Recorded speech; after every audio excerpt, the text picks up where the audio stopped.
Yuri Pita, aí eu trago mais uma apuração, que é uma apuração minha e do nosso diretor da sucursal aqui de Brasília, o Daniel Hittner, porque essa apuração que a gente traz, né, Daniel, seja bem-vindo, tem tudo a ver com essa que eu acabei de contar, do impacto do preço, né, da avaliação do governo, quando o preço da gasolina, do combustível, da energia e dos alimentos, ele também oscilam a aprovação e desaprovação, né? Então, esse assunto, ele precisa ser enfrentado por essa gestão. É o próximo assunto a ser enfrentado pela gestão, porque, Daniel, gasolina, óleo diesel estão muito caros. E mesmo assim, a Petrobras está segurando os preços, está atuando para segurar esses preços que ainda estão defasados.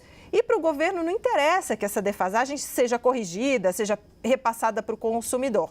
Então, agora, nesse momento, às 15 horas, está marcada uma reunião com o presidente Lula, com a presidente da Petrobras, Magda Chambriard, e com o ministro de Minas e Energia, Alexandre Silveira, e ainda com o ministro Rui Costa, da Casa Civil. Eu e o Daniel apuramos que o tema do preço dos combustíveis será tratado nessa reunião, e o Daniel tem ainda mais detalhes sobre essa reunião. Boa tarde e bem-vindo, Hittner.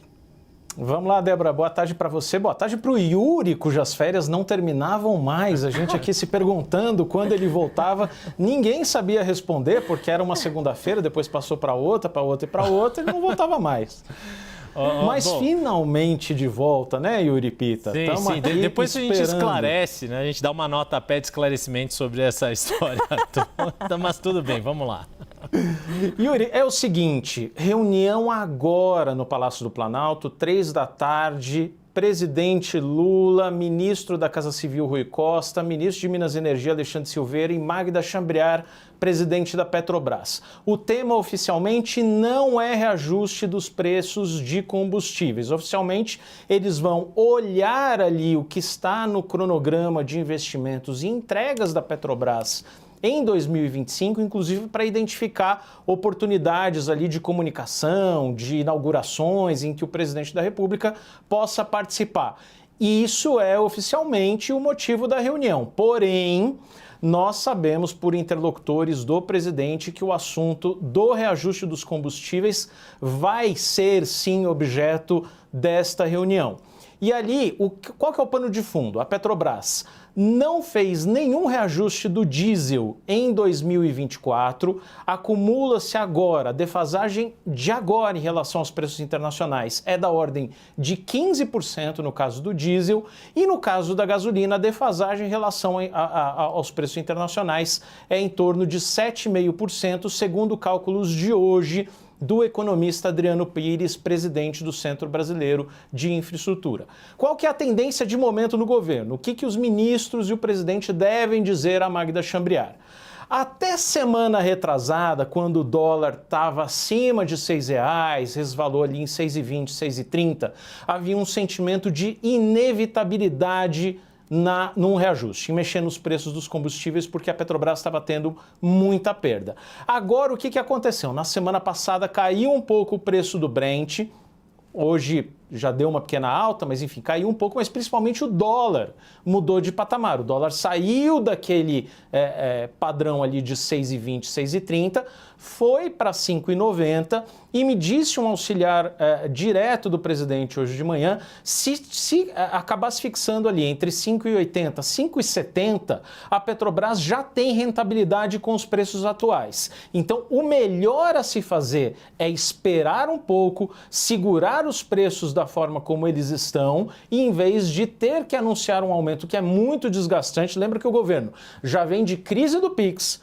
inflação de alimentos, teve que descascar esse abacaxi na semana passada, imagina ter que ligar agora do ponto de vista do governo, ter que lidar com o reajuste da gasolina e do diesel. Então, o pedido em avaliação ali, o que vai ser conversado, a mensagem do governo, que é o acionista majoritário, é de segurar os preços. Agora, tem gente que diz com muita propriedade o seguinte: Petrobras é independente, a Petrobras não tem que perguntar para o governo se ela pode aumentar ou não pode aumentar. Não tem que sequer discutir com o governo se deve aumentar preço ou não deve aumentar preço. Então esse é um outro ponto que toda essa conversa agora às 3 da tarde suscita, que não precisamos nem chamar de intervenção na Petrobras, não se trata disso. A questão é se preço da gasolina e preço do diesel têm que ser debatidos com o acionista majoritário ou não. E esse ponto ali a gente tem que também colocar em discussão.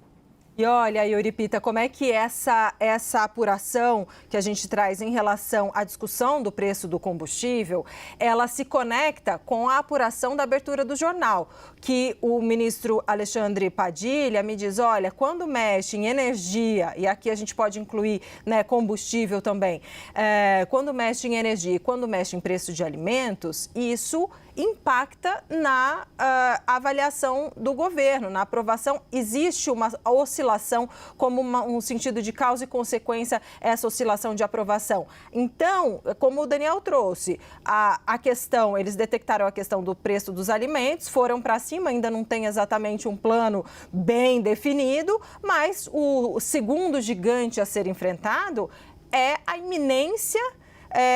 iminente reajuste do preço dos combustíveis, o que seria péssimo no momento para o governo. Por isso, entre outros assuntos, esse tema será tratado na reunião de hoje. E aí o Daniel já avança e diz, não só será tratado, como a posição da maior parte ali dos integrantes do governo é de segurar, olha, dólar já deu uma recuada, pode ser que dê, então não precisemos cuidar da defasagem agora, Yuri. Pois é, e aí esses pontos que vocês dois trouxeram, Débora e Hittner, são interessantes pelo seguinte aspecto, né? Pensando aqui no mais imediato, todo esse impacto cambial nessa discussão, isso tem muito mais a ver com o início da gestão Donald Trump do que com medidas do governo propriamente ditas. A gente sabe que houve muito problema ali no câmbio, da perspectiva de aumento, apreciação do dólar frente ao real, por causa daquilo que o governo não conseguiu fazer, que é uma política fiscal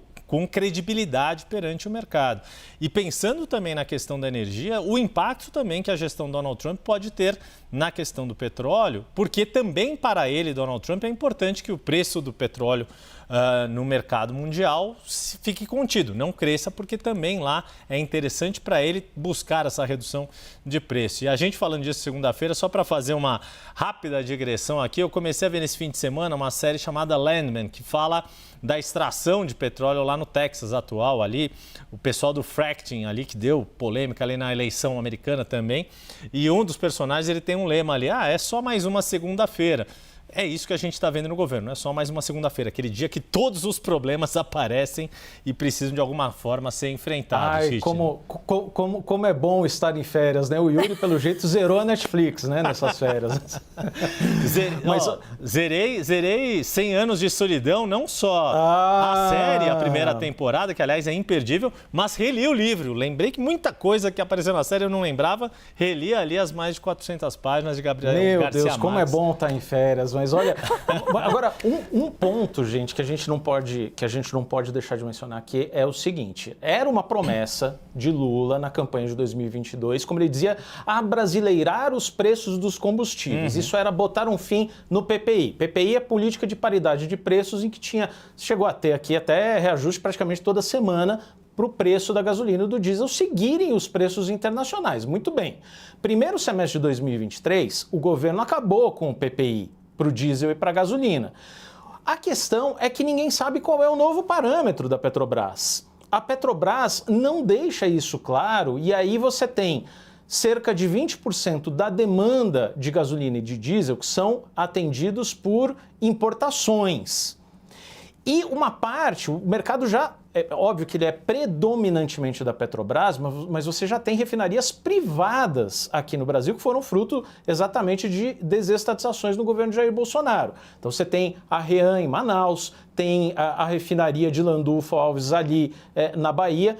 E se você não sabe, não tem o menor parâmetro do que vai acontecer com os preços dos combustíveis, isso para o setor privado é um ponto de incerteza muito grande também a ser considerado.